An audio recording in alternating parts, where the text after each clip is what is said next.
pues se fabricaron allí. En definitiva, ¿cómo hemos conseguido reconstruir una historia que comenzó hace miles de millones de años? Bueno, antes de continuar, aunque ya lo hayan hecho, me gustaría presentarme yo mismo. Me llamo Daniel Castro, como ya os han dicho, tengo 14 años y el mes que viene empiezo cuarto de la ESO. Y como ya os han dicho también, este es mi tercer año en la universidad. Bueno, esta fotografía tiene un significado especial para mí. Tenía 12 años y estoy en el laboratorio de química de la Universidad Pablo de Olavide, la UPO, realizando unas prácticas. Cuando la gente se entera de que tengo 14 años y que llevo 3 años viniendo a la universidad, se imagina una cosa bastante curiosa. Se piensan que me levanto por las mañanas con Mozart de fondo, desayuno mientras leo un libro de física cuántica, paso las tardes practicando el violín y hago ecuaciones. Y siento decepcionaros, pero no, soy bastante normal, ¿vale? Me gusta la música, bueno, aunque no toque el violín, me gusta el deporte, me gusta pasar tiempo con mis amigos y hacer las cosas que hacen los chicos de mi edad, básicamente. Pero también tengo una pasión que me acompaña desde que era muy pequeño, la astronomía. Y para entender de dónde viene esa pasión, tenemos que bajar un poquito hacia atrás. En esta diapositiva podéis ver algunos de los momentos que han marcado mi relación con la astronomía. Todo empezó en 2014. Yo tenía 3 años y en la guardería nos pidieron dibujar qué queríamos ser de mayores. Bueno, algunos niños dibujaban médicos, otros dibujaban profesores, otros dibujaban futbolistas, pero yo hacía siempre lo mismo. Hacía un astronauta con su cohete rodeado de estrellas.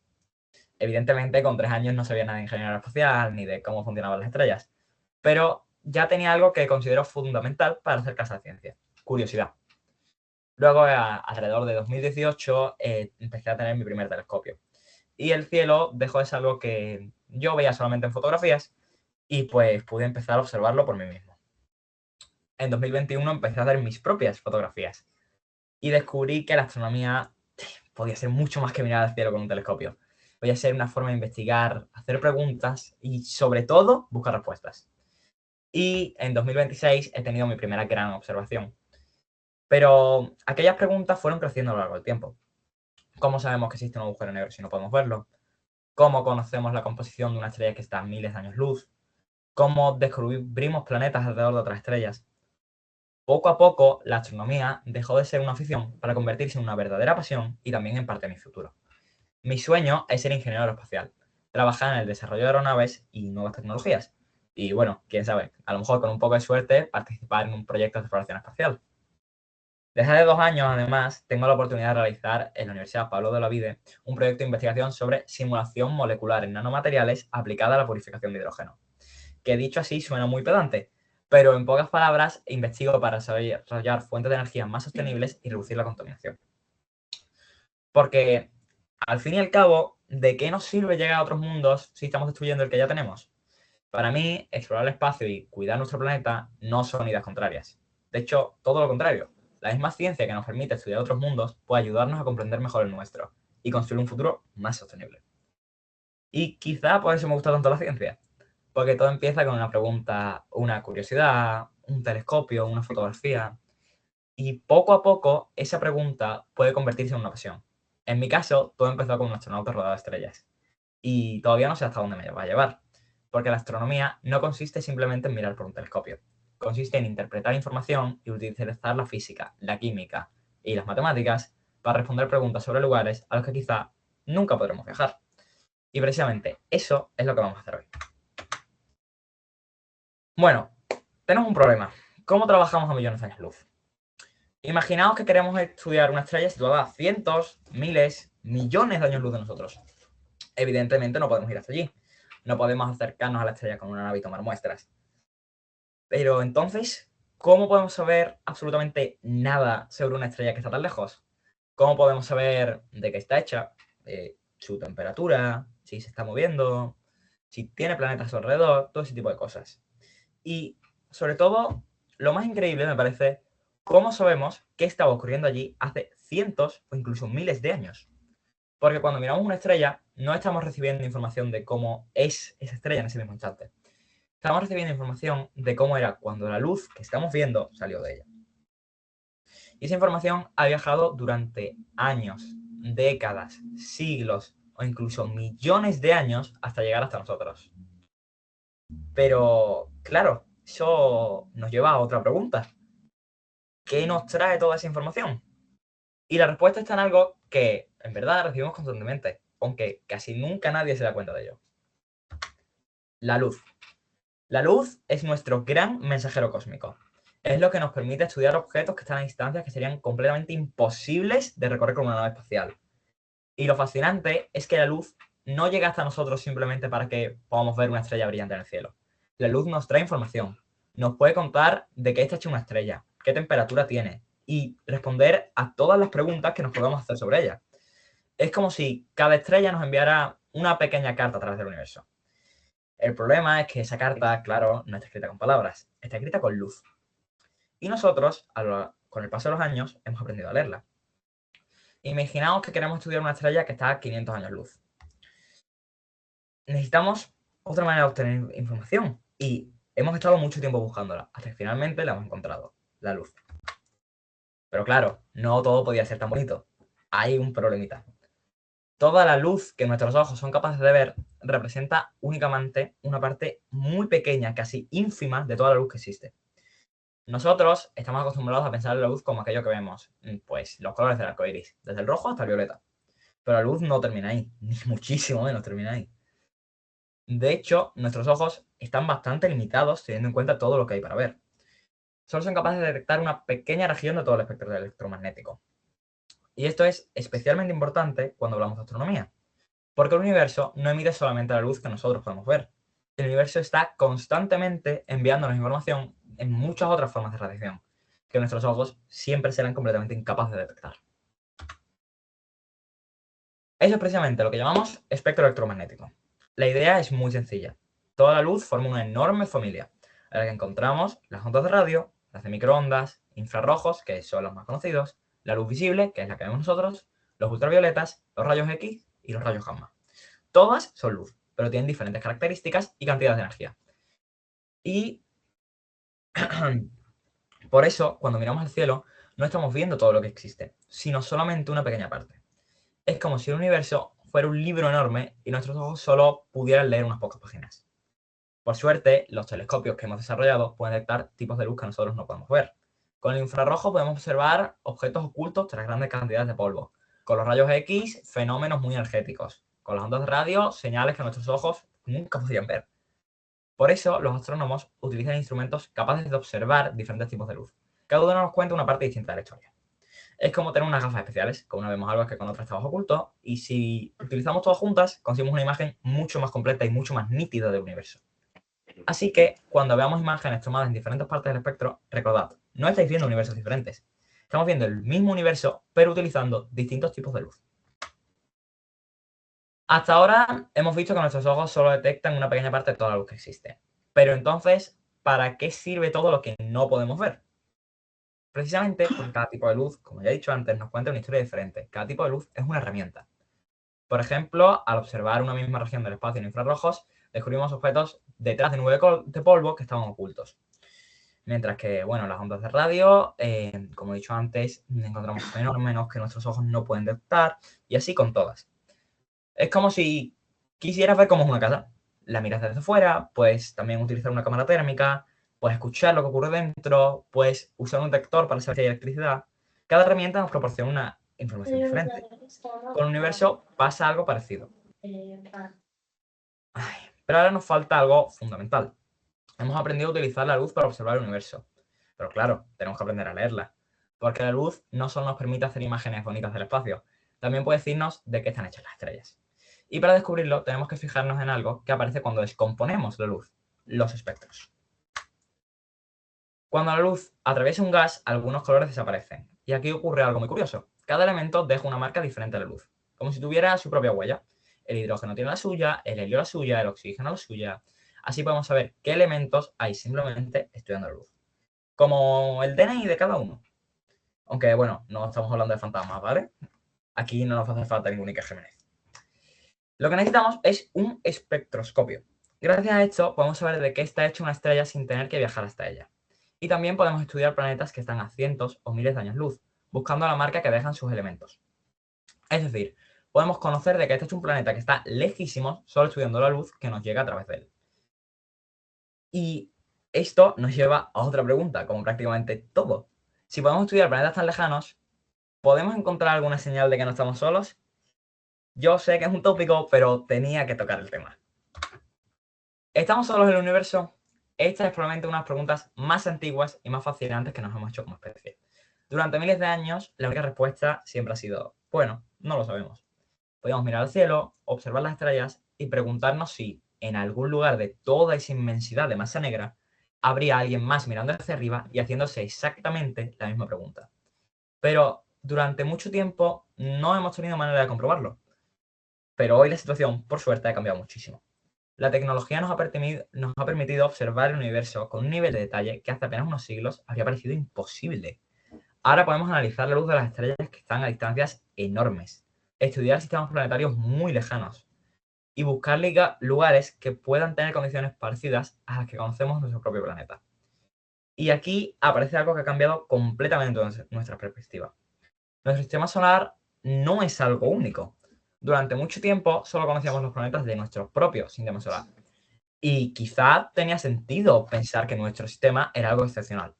Pero poco a poco empezamos a descubrir que alrededor de otras estrellas también hay planetas. Y no unos pocos. Hemos descubierto miles. A estos planetas los llamamos exoplanetas, precisamente porque son planetas que están fuera de nuestro sistema solar. Y algunos de ellos han resultado ser especialmente interesantes, porque podrían tener características que recuerdan, en cierto modo, a la Tierra. Esto, por supuesto, no significa que hayamos encontrado otra Tierra, y tampoco significa que hayamos encontrado vida. Pero significa algo muy importante. Los planetas no son una rareza del universo. Y eso cambia completamente la pregunta. Ya no nos preguntamos solamente, ¿habrá más planetas? Ahora nos preguntamos, ¿cuántos planetas hay más allá? ¿Y cuántos podrían tener las condiciones necesarias para que aparezca la vida? Y ya no es un quizá, es probablemente en algún lugar de esa enorme cantidad de mundos que hay ahí fuera, haya alguien haciéndose una pregunta muy parecida a la nuestra. Pero para intentar averiguarlo y saberlo con certeza, primero tenemos que entender cómo conseguimos descubrir planetas que están tan lejos. Y eso es precisamente lo que vamos a ver ahora. Un exoplaneta es simplemente, como su propio nombre indica, un planeta que orbita una estrella distinta al Sol. Y esto, que hoy ya nos parece casi normal, es algo bastante reciente. Ay. A día de hoy conocemos más de 5.000 exoplanetas confirmados, mientras que hace unos siglos solamente conocíamos los que había en nuestro sistema solar. Y aún así, continuamente seguimos descubriendo nuevos. Y lo más interesante es que no son todos iguales, ni mucho menos, vaya. Algunos son gigantes gaseosos muchísimo más grandes que Júpiter, otros mundos rocosos que en algunos aspectos sí que nos recuerdan a la Tierra, y también hemos encontrado planetas extraños. Hay planetas en los que un año dura apenas unas horas. Tú imagínate tener un cumpleaños cada 2 días. Y también existen otros mundos donde las condiciones son tan extremas que puede llegar a llover hierro. En otros planetas las cosas son muy distintas. Y esto es lo fascinante. Cuanto más descubrimos, más nos damos cuenta de que el universo es muchísimo más extraño, diverso y sobre todo sorprendente de lo que imaginamos. Pero entonces nos preguntamos, ¿cómo conseguimos descubrir todos estos planetas si están tan lejos? No tenemos ninguna manera aparente de verlos, ¿no? Claro, y no podemos ir hasta allí, por supuesto. Y en la mayoría de los casos es que no están siquiera a la vista. Entonces, ¿cómo sabemos que están ahí? Bueno, los exoplanetas están tan lejos que es imposible verlos a simple vista. Pero eso no sería problema si tenemos en cuenta nuestros telescopios. Pero si los comparamos a sus estrellas, son tan sumamente pequeños que a duras penas nos llega información suya. Sería como intentar hacer una fotografía de una mota de polvo que está delante de un foco gigantesco. Y encima desde kilómetros de distancia. Sencillo no es. Entonces, ¿cómo sabemos que están ahí? Utilizamos métodos indirectos. Es decir, muchas veces no observamos directamente el planeta, sino que observamos los efectos que produce sobre su estrella, que es algo que se hace más de lo que parece en la astronomía. Y uno de los métodos más utilizados, el más utilizado de hecho, es el método de tránsito. Imaginad que una estrella es como una bombilla encendida. Y ahora imaginad que delante de esa bombilla pasa una pequeña pelota, un granito de arena. De donde nosotros estamos, la pelota está en una parte pequeñísima de la luz de la bombilla. Con un planeta ocurre algo muy parecido.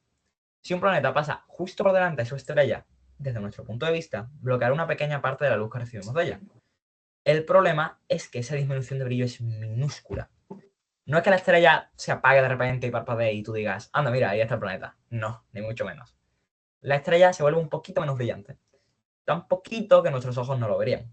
Pero nuestros telescopios sí pueden medirlo. Y aquí es donde la ciencia parece más un juego de detectives que otra cosa. Si observamos la estrella durante suficiente tiempo y vemos que su brillo disminuye un poquito y luego vuelve a aumentar, y esto se repite cíclicamente y siguiendo un patrón, podemos empezar a sospechar que hay un planeta pasando por delante.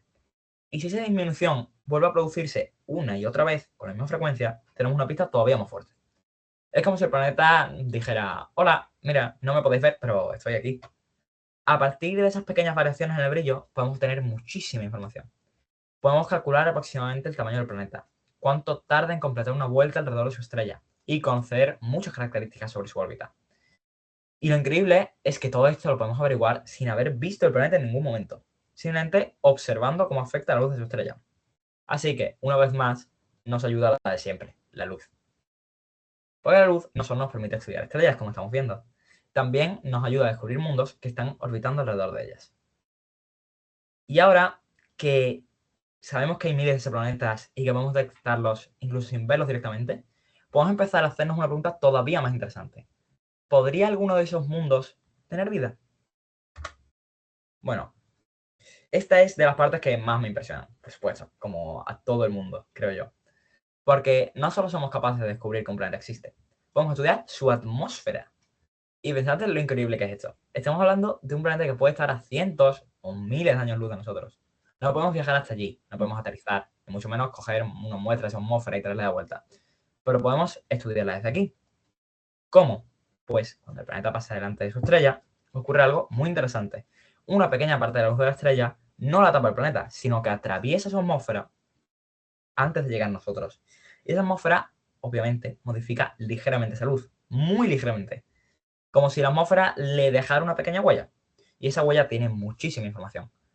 Nos puede decir qué gases hay allí y ayudarnos a conocer mejor cómo es ese mundo. Así que no solo estamos descubriendo planetas que están lejísimos, estamos empezando a conocer de qué están hechas sus atmósferas sin haber puesto un pie allí.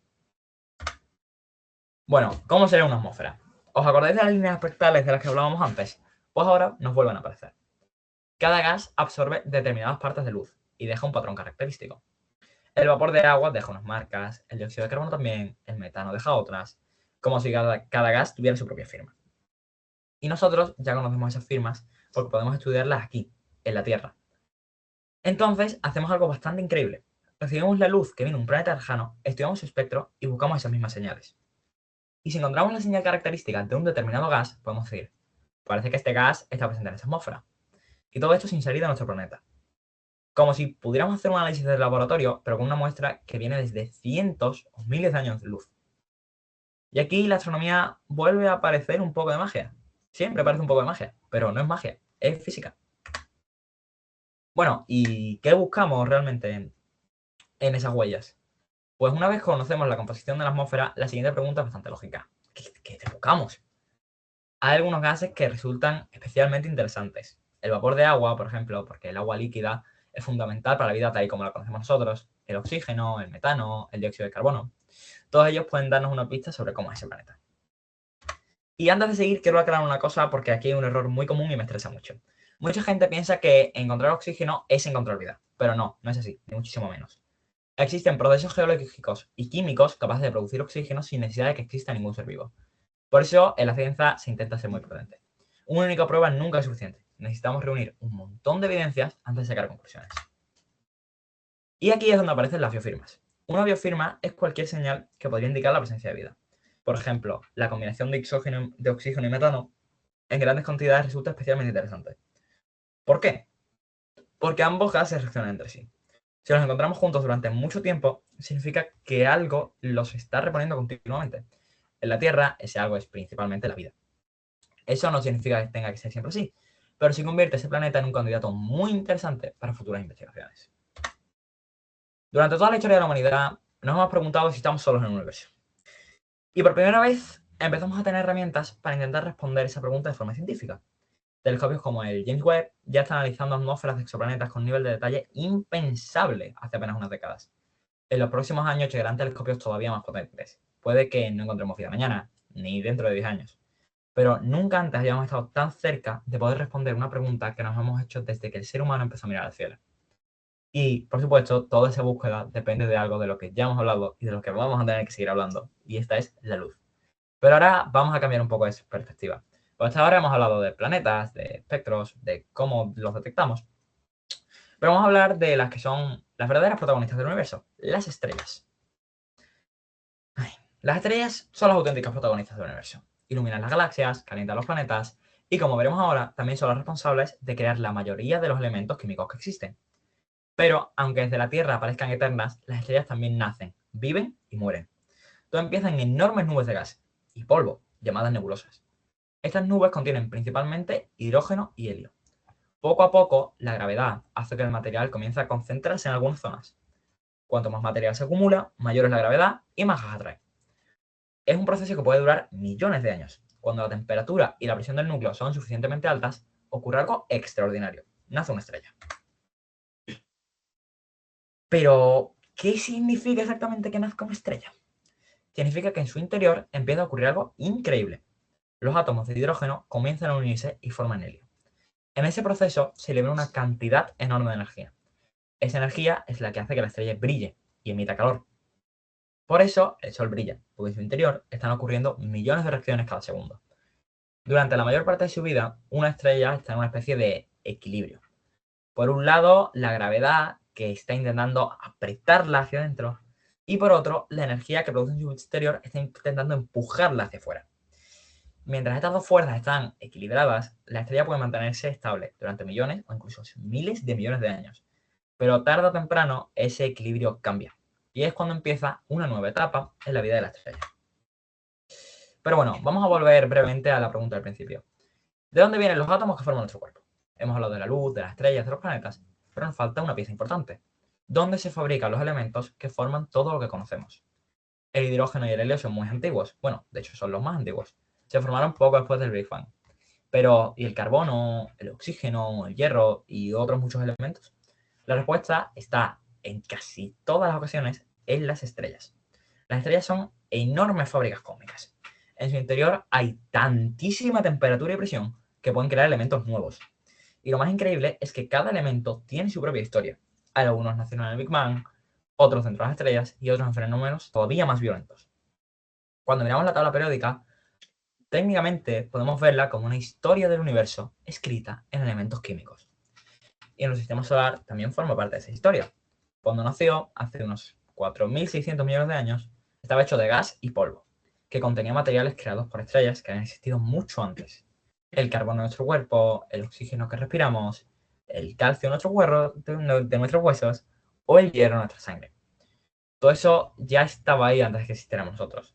Por eso, cuando decimos que somos polvo de estrellas, no es solo una frase bonita, es ciencia. Los átomos que forman nuestro cuerpo tienen una historia muchísimo más antigua que nosotros. Algunos incluso son más antiguos que el propio Sol. Así que, de alguna manera, llevamos una pequeña parte de la historia del universo dentro de nosotros. Y eso significa que cuando miramos una estrella en el cielo, no estamos mirando algo completamente ajeno. Estamos mirando uno de los lugares donde se fabricaron los materiales que, miles de millones de años después, formarían nuestro planeta. Y también a nosotros, claro. Así que aquella pregunta con la que empezamos ya tiene una respuesta. ¿De dónde vienen nuestros átomos? Pues del universo, y en muchos casos, de las estrellas. Aquí podemos ver tres estrellas bastante diferentes. Una roja, nuestro Sol, y una estrella gigante azul. Y aunque las tres son estrellas, sus vidas son muy diferentes. Una estrella como nuestro Sol vive aproximadamente 10.000 millones de años. Es muchísimo tiempo. De hecho, cuando el Sol termine su vida, nosotros ya llevaremos muchísimo tiempo sin estar aquí. Así que nadie se preocupe, aunque yo lo hiciera cuando era pequeño. El Sol no explota mañana. Las estrellas pequeñas, como las enanas rojas, viven muchísimo más. ¿Por qué? Pues porque consumen su combustible muy lentamente. Son como alguien que tiene una botella de agua y da pequeños sorbos para que le dure muchísimo tiempo. Y las estrellas gigantes, en cambio, hacen todo lo contrario. Tienen muchísima más masa y alcanzan temperaturas y presiones enormes en su interior. Básicamente se ve la botella de 2 tragos. Por eso pueden producir cantidades enormes de energía y brillan muchísimo más que nuestro Sol. Pero hay un problema. Gastan su combustible a una velocidad muchísimo mayor. Así que una estrella gigante puede vivir solamente unos pocos millones de años. Y aquí tenemos una curiosa paradoja. Cuanto más grande y más brillante es una estrella, más corta puede ser su vida. Es un poco como si las estrellas gigantes dijeran, bueno, tengo muchísimo combustible, así que me lo voy a gastar todo rapidísimo. Y bueno, claro, después les pasa lo que les pasa. Las estrellas pequeñas viven tranquilamente muchísimo tiempo y las estrellas gigantes, en cambio, viven mucho más deprisa. Brillan muchísimo, producen una cantidad enorme de energía, pero pagan un precio muy alto por ello. Y esto es importante, porque el tamaño de una estrella no solamente determina cuánto brilla, también determina cómo va a evolucionar y cómo va a terminar su vida. Y aquí es donde la historia se pone realmente interesante, porque cuando una estrella muere, especialmente cuando hablamos de estrellas muy masivas, puede ocurrir algo que va a ser fundamental para nuestra historia. Puede devolver al espacio muchos de elementos que le ha dado. Esos elementos pueden acabar formando nuevas estrellas, nuevos planetas, y miles de millones de años después, a nosotros. Bueno, entonces, ¿de dónde salen los materiales con los que se forman los planetas? Porque de las estrellas siempre nos forman los planetas. Cuando una estrella fabrica los elementos en su interior, esos elementos pueden acabar siendo expulsados al espacio. Allí se mezclan con gas y polvo, y con el paso del tiempo, ese material puede formar nuevas estrellas. Y también nuevos planetas. De hecho, nuestro propio sistema solar se formó hace unos 4.600 millones de años a partir de una enorme nube de gas y polvo. Así que los planetas que vemos hoy no aparecieron de la nada. Están hechos de material que ya había formado parte de estrellas anteriores. Y ahora viene la pregunta importante. ¿Cómo llega exactamente ese material desde una estrella hasta el espacio? Para entenderlo, tenemos que ver qué ocurre cuando las estrellas mueren. Porque sí, las estrellas también mueren. Y no todas lo hacen de la misma manera. Las estrellas pequeñas tienen un final tranquilo, al igual que su vida, como ya hemos dicho antes. Mientras que las estrellas muy masivas pueden terminar de una forma muchísimo más espectacular. Cuando una estrella muy grande agota su combustible, su núcleo puede colapsar. Sus capas exteriores son expulsadas en una enorme explosión, válgame la redundancia. Y esto es lo que nosotros llamamos una supernova. Y esto es muy importante para nuestra historia, porque en estos procesos se pueden producir y dispersar por el espacio muchos elementos químicos. Es decir, cuando una estrella muere, devuelve al universo lo que éste ya le ha dado y ella ha transformado durante toda su vida. Y algunas de las estrellas más masivas pueden tener un final todavía más extremo. Su núcleo puede colapsar tantísimo que termina formando un objeto del que seguro que todo el mundo, tenga la formación que tenga, ha oído hablar. Un agujero negro. Pero claro, ¿qué es exactamente un agujero negro? Los agujeros negros son probablemente los objetos más famosos de toda la astronomía. Y también son de los más interesantes. Han aparecido en películas, en videojuegos, novelas de ciencia ficción, pero en realidad es incluso más sorprendente que la ficción. Un agujero negro no es un agujero en el espacio, es una región donde la gravedad es tan intensa que nada puede escapar de ella, ni siquiera la luz. Por eso no vemos nada. ¿Cómo nacen? Bueno, pues recordando lo que acabamos de ver, cuando una estrella muy masiva agota todo su combustible, la presión que mantenía estable la estrella desaparece. La gravedad finalmente gana la batalla y el núcleo comienza a colapsar sobre sí mismo a una velocidad increíblemente rápida. Si la masa restante es suficientemente grande, ese colapso continúa hasta formar un agujero negro. O sea, un agujero negro no aparece de la nada. Es técnicamente el último capítulo de la vida de algunas estrellas. Y ahora que sabemos que es un agujero negro, hay una idea que necesitamos entender para comprender por qué son tan especiales. La gravedad. La gravedad es lo que hace que nosotros permanezcamos con los pies en el suelo, que la Luna orbita alrededor de la Tierra y que los planetas orbitan alrededor del Sol. La gravedad no es igual en todos los lugares. Por ejemplo, en la Tierra tenemos una gravedad de referencia, 100 G. En Marte sería aproximadamente 38 G. Y en Júpiter, 253 G. Esto significa que si pudiéramos ponernos encima de una báscula en esos lugares, nuestro peso sería muy diferente. Por ejemplo, si en la Tierra una persona pesara 50 kilos, en Marte pesaría más o menos 19. Y en Júpiter unos 126. Así que, ay, si estáis pensando en hacer dieta, no os vayáis a Júpiter, ¿vale? Pero lo importante de esta diapositiva no es aprenderse los números. Lo importante es entender que la gravedad depende de cómo sea el objeto que tenemos delante. Cuanta más masa tiene un objeto, mayor es su gravedad. Bueno, mayor puede ser su gravedad. Y ahora, imaginad qué ocurre si tenemos una cantidad enorme de masa concentrada en un espacio tan increíblemente pequeño. La gravedad puede llegar a ser tan intensa que cambia completamente las reglas del juego. Y eso nos lleva directamente a una de las preguntas más interesantes. Si la gravedad de un agujero negro es tan enorme, ¿por qué no podemos verlo? Si un agujero tiene una gravedad tan sumamente grande, ¿por qué no lo vemos? Es una pregunta bastante lógica, pero la respuesta también es muy sencilla, porque un agujero negro no emite luz. Y si recordamos lo que hablábamos al principio, nosotros vemos el universo gracias a la luz, que llega hasta nuestros ojos o nuestros telescopios. Pero en un agujero negro la gravedad es tan intensa que una vez que algo atraviesa cierta frontera, ni siquiera la luz puede escaparse. Por eso no podemos hacer una fotografía del agujero negro como hacemos con una estrella o un planeta. No podemos decir, mira, ahí está el agujero negro, porque en realidad lo que vemos es la ausencia de luz. Pues entonces nos surge otra pregunta más y mucho más interesante. Si no lo vemos, ¿cómo sabemos que existen? Ahí es donde la astronomía vuelve a convertirse en una investigación detectivesca. Si no podemos ver directamente un agujero negro, tenemos que buscar las cosas que éste provoca a su alrededor. Por ejemplo, podemos observar estrellas que se están moviendo de una manera extraña, como si orbitaran algo que no podemos ver. También podemos observar gas y materia que se calientan muchísimo mientras caen hacia el propio agujero negro y emiten una enorme cantidad de radiación. Es decir, no vemos directamente el agujero negro, vemos sus efectos, al igual que con los planetas. Es como si entráramos en una habitación y te encuentras una pelota moviéndose sola. No ves quién la ha empujado, pero puedes estudiar su movimiento y deducir que algo o alguien ha tenido que hacerlo. Pues con los agujeros negros, igual. Observamos lo que sucede a su alrededor y utilizamos esas pistas para descubrir que ahí tiene que haber algo con una gravedad enorme. Y esta es una idea que hemos utilizado durante toda la charla. No siempre necesitamos ver algo directamente para saber que existe. A veces nos basta con observar sus efectos. Pero existe otra forma de detectar lo que ocurre cuando dos agujeros negros se encuentran. Las ondas gravitacionales. Cuando dos objetos extremadamente masivos, como dos agujeros negros, se mueven y finalmente se fusionan, producen pequeñas perturbaciones que se propagan por el espacio-tiempo. Podemos imaginarlas como cuando lanzas una piedra al agua. ¿Os habéis fijado en las ondas que producen el agua a la piedra? Pues la diferencia es que aquí no hay agua. Las ondas se producen en el propio espacio-tiempo. En 2015 detectamos por primera vez una de estas ondas producidas por la fusión de dos agujeros negros. Y esto fue algo enorme para la astronomía, porque nos permitió estudiar el universo de una forma completamente nueva. Hasta entonces, principalmente lo observamos a través de la luz. Ahora también podemos detectar sus temblores, por así decirlo. No podemos ver los agujeros negros directamente, pero podemos detectar las ondas que producen cuando se mueven y chocan. Bueno, hay una frontera muy importante alrededor de un agujero negro y es esencial para comprenderlos.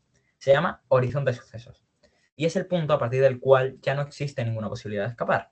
No importa si es una nave espacial, una roca, un rayo de luz, da igual. Una vez cruzas ese límite, todo camino conduce hacia el centro del agujero negro. Por así decirlo, es el punto de no retorno. Y bueno, una pregunta que también me hace mucho cuando hablo de esto. ¿Qué pasaría si cayéramos? Esta es probablemente la pregunta que más se suele hacer la gente. ¿Qué ocurriría si una persona cayera en un agujero negro?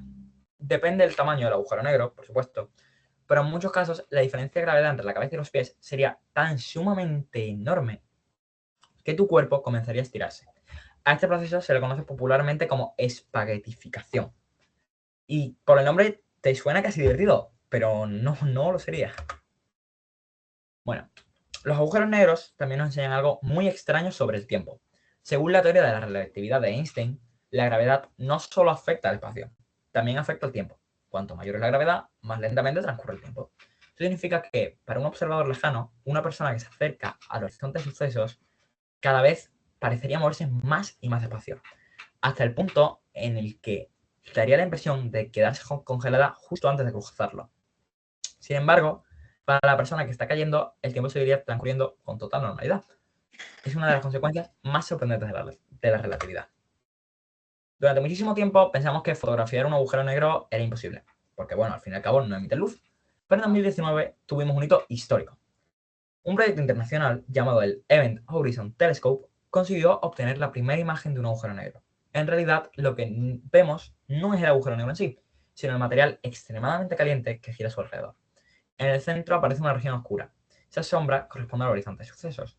Fue uno de los mayores logros de la astronomía moderna y una confirmación espectacular de las predicciones realizadas por Einstein, más de 100 años antes. Bueno, y finalmente, ¿cómo nos afecta esto a nosotros? Después de todo lo que hemos visto, quizá la pregunta sea, ¿y qué tiene que ver todo esto con nosotros? Y lo entiendo. Pero la respuesta es absolutamente todo. Los átomos que forman nuestro cuerpo se fabricaron en procesos que ocurrieron hace miles de millones de años.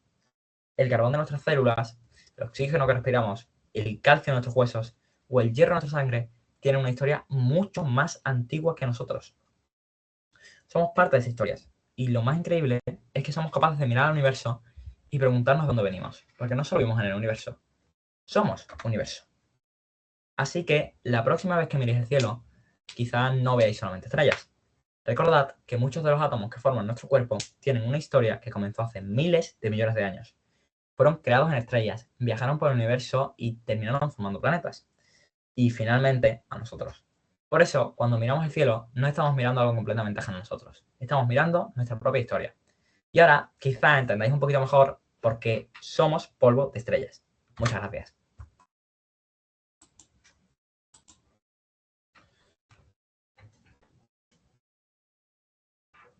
Lo oímos. ¿Qué? Lo oyen. No, sí se oye. Pero es que el sonido ambiente está desactivado. Ah. Entiendo.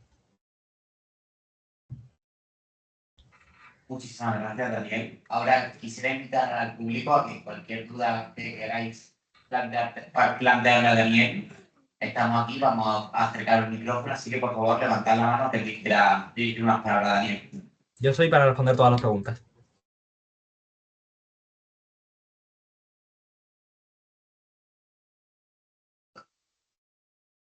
Hola Daniel, gracias por toda buenas. la explicación. A ver, es que desde el desconocimiento, cuando hablabas del agujero negro, lo que no he entendido muy bien es a dónde va a parar toda la materia del agujero negro. Pues, muy buena pregunta, porque no la sabes ni tú, ni yo, ni nadie. De hecho, hay varias teorías, porque, claro, obviamente no simplemente desaparece. Se ha teorizado, bueno, con los famosísimos agujeros blancos, aunque nunca ha habido evidencia como tal de que existan, porque nunca se ha encontrado uno. Pero sí, muy buena pregunta, porque no lo sabemos.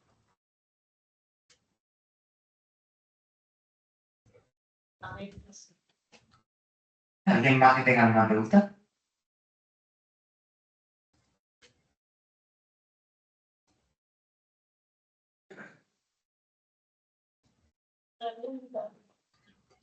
Hola, Daniel.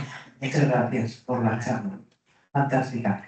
Yo tengo una duda, es una cosa que se me va un poco la pinza. Yo miro al cielo y lo que yo estoy viendo ya no está. Nada de lo que veo. ¿Es así? A ver. No es que nada. Disculpa, sigue. Vale, eso por un lado.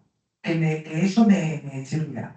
Pero cuando tú dices la Tierra se formó hace 4.700 millones de años, eso es la curiosidad. ¿Cómo se calcula eso? Eso, bueno, se calcula a raíz de, para empezar, la antigüedad del Sol, porque es algo que podemos detectar, entonces ya ahí se hizo una estimación y a partir de ahí, a partir de pruebas en la propia Tierra, por ejemplo, a ver, ya no es tanto mi campo, pero pruebas en el núcleo y en zonas más abajo que cambian menos y son más, llevan muchísimo más tiempo allí, también nos dan una idea. Es verdad que no es un dato tampoco completamente comprobado a rajatabla de son exactamente X años, pero es una estimación que ronda los 4.000 millones de años, sí. Y lo que veo ahora y no está. O sea, cuando dices, estamos viendo una estrella que emitió la luz hace millones de años. Ahora ya Eso pasa porque como la luz tarda en viajar, la luz no va automáticamente. Va muy rápido, pero no va automáticamente. Entonces, a distancias muy largas, hay luces de estrella que nos llegan con retraso y nos va a seguir llegando muchísimo tiempo, pero puede que ya no estén allí. A ver, ¿puedo hacer una demostración? Me explico. Si esto es una estrella, perdón si ciego un poco, y la Tierra está aquí, la luz de aquí a aquí tarda un tiempo en llegar. Entonces, si esto eventualmente se apagara, nosotros tardaríamos muchísimo tiempo en comprender que se ha apagado. De hecho, no solo nos pasa con estrellas lejanas, la luz del Sol, que me dicen por aquí, también tarda 8 minutos en llegar. O sea, si el Sol de repente se apagara, nosotros visualmente no nos daríamos cuenta hasta los 8 minutos. Vale, entonces vuelvo a la misma pregunta. Lo que yo estoy viendo en el cielo ya puede ser otra cosa totalmente distinta a lo que yo estoy viendo. Sí, Vale. Esa es mi idea de pinza.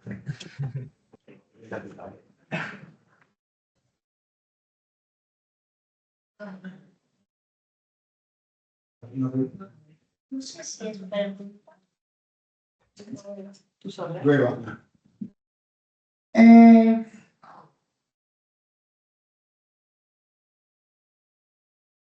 Dentro de un agujero negro podrían haber espaguetis.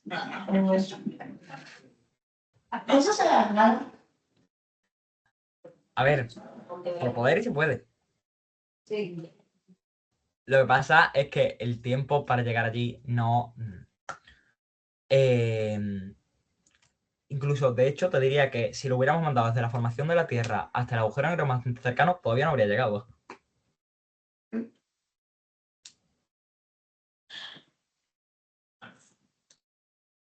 Tiempo. Dani. Muy buenas. Enhorabuena por esta exposición.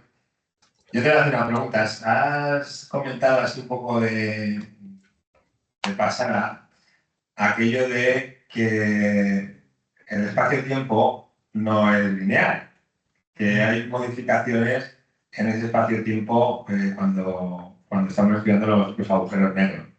Así que te pido que te mojes, que te avises un poco y que se podría plegar el universo, podríamos diferenciar esa línea espacio-temporal viendo esos agujeros negros, podríamos viajar en el tiempo. A ver, siempre que me preguntan, mantengo la misma postura. Puedes viajar en el tiempo de ida, pero no de vuelta. ¿Por qué? Bueno, precisamente por lo que he explicado antes de los agujeros negros. Cuando tú empiezas a orbitar un agujero negro, el tiempo va más lento.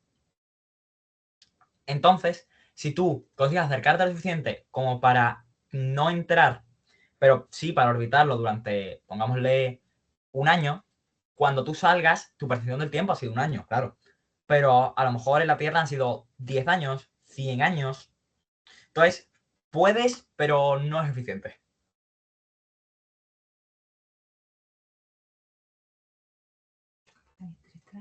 ¿Qué?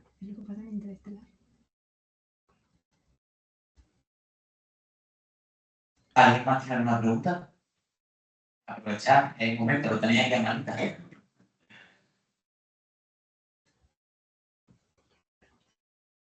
Sí, quería preguntarte precisamente con respecto al estudio de lo que le acaba de preguntar José, de cómo podemos entender el espacio-tiempo y cómo este se ve afectado. Precisamente este es un concepto extremadamente teórico para las personas de a pie como nosotros que no tenemos unos estudios tan específicos. ¿Cómo se puede llegar a estudiar y entender el espacio-tiempo como concepto? ¿Cómo entendemos ese cambio? A ver, es difícil. Se entiende más que nada por lo que he explicado antes de la gravedad. Al haber un cambio muy brusco en la gravedad, te genera un retumbe, sí, una onda que se nota en el espacio-tiempo, que el cual se curva. Entonces eso, con ciertas herramientas y detectores, lo puedes ver. No te puedo decir exactamente cómo es, porque ya es muy complejo y se escapa a mis capacidades. Pero básicamente es así, detectas temblores. Porque aparte de los temblores, no hay mucho más que ver, porque quitando los temblores, el espacio-tiempo es lineal, el 99% del tiempo. Muchas gracias. Y aquí quería plantear también una... Bueno, ¿hay una pregunta aquí? Venga, espérate. ¿Qué tienes? Hola, aprovechando que antes has comentado un poco sobre la teoría de la relatividad general, yo siempre estoy muy interesada por un concepto que es teórico, pero que te quiero preguntar sobre qué piensas tú, que son los agujeros de gusano. No sé si está dentro de tu campo. A ver, por saber, no sé demasiado. Yo siempre he pensado que no existen. ¿Por qué? Porque si ya nos ha costado encontrar pruebas de que existen los agujeros negros, encontrar una salida para ellos, y se me hace extraño porque la curvatura que haría eso precisamente en el espacio-tiempo sería muy notable y sería muy obvio, vamos, igual que para los agujeros negros. Entonces, si con la tecnología actual no se ha encontrado ninguna señal de que existan, de que haya una salida, no creo que se encuentre nunca. Gracias. Vale, pues yo te quería preguntar si te parece y estás dispuesto a mojarte, yo te llamo más personal, precisamente un poquito más en cuanto a tu vida, ¿cómo fue ese momento en que comprendiste, o bueno, a lo mejor la gente de tu alrededor entendió que eras una discapacidad y que ibas a ser una persona que ibas a ver el mundo de una manera increíble, muy diferente al resto? Sí, justo eso te iba a decir. Yo no me di cuenta. Yo no sabía que yo era diferente hasta que me dijeron que yo era diferente. A mí me pasó con 8 años, 8 años fue, 8 años, 8 o 9 años, que tengo aquí a mi madre al lado. Yo me empecé a sentir muy raro en clase. 8 o 9 años es cuarto, quinto de primaria. Y claro, yo decía, mamá, es que yo me siento fuera de grupo. Y claro, mi madre por dentro decía, claro, claro que te sientes fuera de grupo. Pero como yo todavía no sabía que tenía altas capacidades, vamos, yo de hecho lo pasé muy mal, tuve que dejar de ir al colegio y tal. Y hasta que un día mi madre me dijo, Dani, mira, te voy a explicar una cosa, tú eres así, tal, tal, tal, tal, y ya de ahí lo llevo con total normalidad. Pero vamos, que yo no me considero diferente. A ver, sí, diferente sí. Me explico, no me considero de otra raza ni nada por el estilo como me dicen a veces. Yo soy un chaval normal que es curioso y ya está.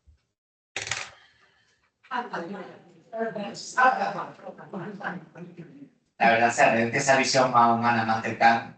Y sobre todo también, que aprovechando que ya tienes 14 años, ya llega un punto en que además no has demostrado que tienes una madurez increíble, ¿cómo fue ese cambio de tener 6 o 7, 8 años y poco a poco ir viendo, hablando con adultos y cada vez hablar con tus compañeros y ver ese mundo tanto con la faceta de un adolescente, un niño, pero la faceta de un adulto a la vez? ¿Tú sentiste que eso te permitió ver el mundo de una manera especial, que te permitió sentir más que los demás? Simplemente viste y dijiste, "Ah, esto es igual, como cualquier otro"? Sí, a mí me lo dicen mucho, bueno, me lo dicen en cada entrevista que me hacen. Mi madre siempre me dice lo mismo, que es que tenéis que pensar que Dani a lo mejor piensa como un adulto, pero sigue siendo un niño. Entonces, en clase es una cosa muy notoria. De hecho, la mayoría de mis amigos son o mucho más maduros de lo que suele ser la gente de mi edad, o también tienen altas capacidades precisamente por eso, porque a mí me cuesta relacionarme con... Me explico. Es que es un tema delicado porque puedo quedar muy mal. Me cuesta mucho relacionarme con gente que no piensa como yo. Pues también es verdad que yo me frustro muy rápido, yo tampoco ayudo. Entonces, yo estar hablando con una persona y que no entienda mi punto de vista cuando yo estoy acostumbrado a que mis círculos suelen comprenderlo, porque piensan como yo, a mí me frustra mucho. Entonces, es raro que yo esté con alguien que sea, por así decirlo, normal para mi edad. Muchísimas gracias. Y sé que soy muy pesado, una última pregunta también de la área más social, más personal. Tú al final has vivido como es ser una persona con esa curiosidad en un entorno en el que la gente ha tenido suerte, ha tenido más, es un entorno muy bonito alrededor, pero mucha gente a lo mejor no lo entendía. Para aquellos padres, aquellas personas de este entorno que puedan tener hijos curiosos, no tiene por qué ser responsabilidad de gente que realmente tenga motivación, tenga interés. ¿Cómo sería el trato que tú has sentido de parte de un adulto hacia un niño? ¿Cómo dile a ellos cómo tendrían? Porque muchas veces no sabemos hablar con aquellos que tenemos alrededor. Pues a los padres les diría que alimenten siempre la curiosidad de ese niño y que no intenten suprimírsela. Yo es algo que le tendré siempre agradecido a mi madre, porque desde pequeño era, mamá, me aburro en clase, vamos a buscar una solución. Mamá, quiero hacer robótica, vamos a buscar una solución. Y así con todo. Entonces, lo que tienes que hacer para que un niño así esté contento es dejarle volar y dejarle que piense sus cosas. Nunca decirle, porque yo entiendo que da mucho miedo, y vamos, conozco casos de primera mano que en el instituto le dicen, ¿su hijo tiene altas capacidades? No, ¿ahora qué hago? Claro, ¿ahora qué haces? Porque no estás acostumbrado. Lo que tienes que hacer es alimentarle la cabeza a ese niño, igual que, vamos a ver, yo siempre pongo referencias con el fútbol, porque me gusta mucho el fútbol, pero bueno, igual que si tú cojas a un chaval que es un prodigio y lleva regateando a los niños de 17 años desde que tiene 10, tú no le metes en las inferiores del Barça, pues esto igual. Tú coges al niño y le metes en un centro, no tiene por qué ser especializado para discapacidad, es un centro que alimente su curiosidad. Ya está, solo eso. Muchísimas gracias. ¿Alguna otra pregunta para Daniel? Hola, Daniel. Muchas gracias y la verdad que la has dirigido muy bien. Una pregunta, una curiosidad es, al final es probable que podamos viajar en el tiempo y ir a otros planetas viajando espacio-tiempo. ¿Puede ser capaz eso? ¿O ser posible? ¿Tú A crees ver, que puede ser? Sí, termina. No, era eso. Ah, vale. Sí. Probable. Me gustaría decirte que sí, porque soy muy fantasioso, pero si soy racional, no creo. Hay un proyecto muy interesante que yo cuando me enteré me obsesioné, que es el proyecto Alcubierre, que es precisamente de un científico mexicano, es un ingeniero mexicano, llamado Miguel Alcubierre, que lo que proponía era hacer un motor que en vez de propulsarte, curvara el espacio-tiempo a tu alrededor. Entonces, el motor comprime el espacio que tienes delante y expande el espacio que tienes atrás. Entonces tú no tienes que hacer nada, te deja llevar solo. El problema, necesitas una energía casi infinita para fabricar algo así, necesitas energía de estrellas. Entonces, si no sale otro proyecto del estilo convincente, no creo. Viajar a otros planetas quitando los del propio sistema solar también es difícil. Y el círculo cerrado, pues quitando Marte, Venus, Mercurio, también es difícil, ¿eh?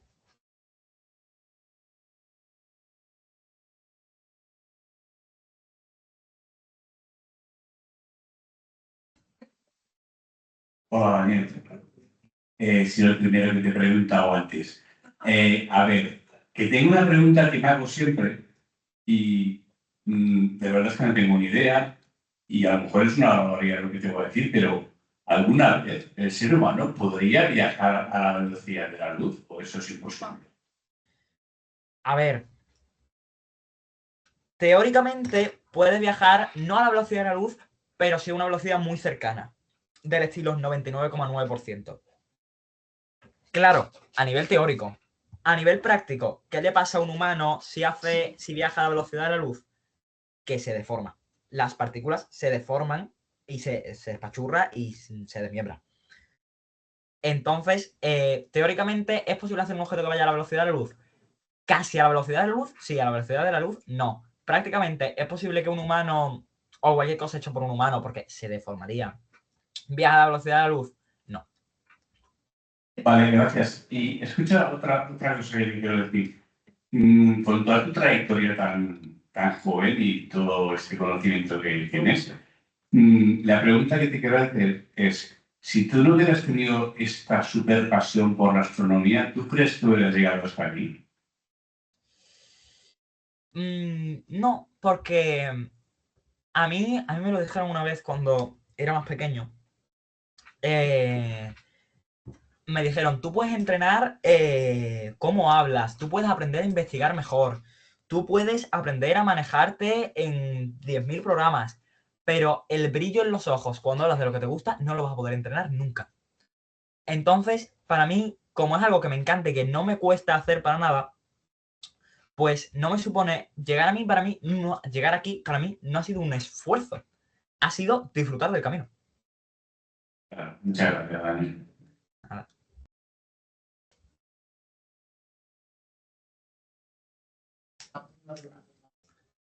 Sí, nada, Daniel, que visto como a día de hoy, pues la verdad que pues, hay guerras, hay cosas, está subiendo la temperatura. ¿Tú crees que esto al final puede tener una solución y la gente, las nuevas generaciones van a intentar poner remedio e intentar ser un poco más, bueno, mejor un poco, no sé, me gustaría saber tu opinión. A ver, si nos ponemos, sí. Pero claro, el tema es ponerse. Porque llevamos, ¿qué? 20 años desde que desde que empezó todo el tema del cambio climático y tal, no, vamos a las fábricas de carbón, vamos a parar. Esa iniciativa empezó en 2020, estamos a 2026 y solo lo consigue un país. Entonces, si los grandes gobiernos, que en verdad es lo que controla el mundo y es lo que mueve el mundo, se dan cuenta de que te lo estás cargando, sí se podría llegar a salvar. No es que la Tierra esté perdida, ni mucho menos, no es lo que quiero decir. Pero dale 50 años más así y me lo empiezo a pensar.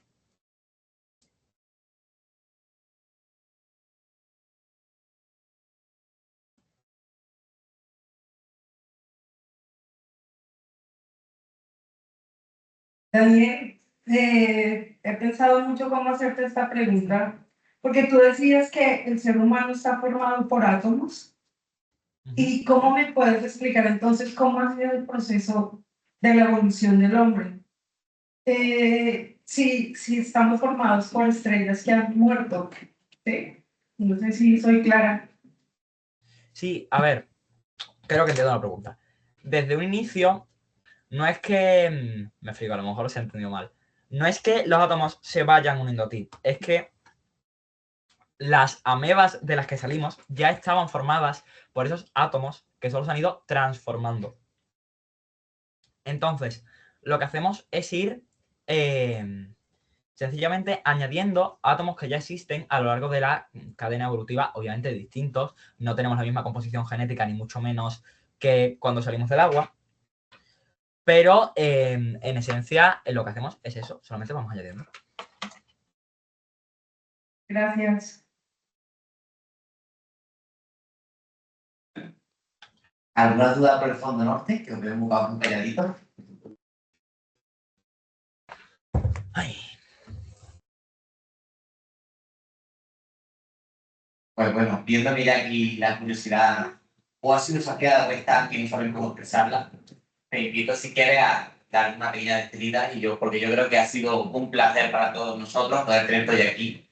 Ha sido una experiencia increíble, muchísimas gracias. Así que, por favor, muchas gracias a ti y a tu madre que habéis sido unos cielos con nosotros. Un aplauso, por favor. ¿Quieres saludar? Aquí la tenéis, que lleva diciéndome toda la presentación que hable más lento. Sí, porque tenía un sufrimiento porque hablamos muy rápido aquí en Sevilla. Despídete, ¿me parece? ¿Qué? ¿Te despido? Bueno, pues sinceramente las gracias yo creo que las tengo que dar yo por darme esta oportunidad y esta exposición que también hace falta muchas veces. Y las preguntas han estado sorprendentemente interesantes. Me las suena hacer peores, la verdad. Muchas gracias.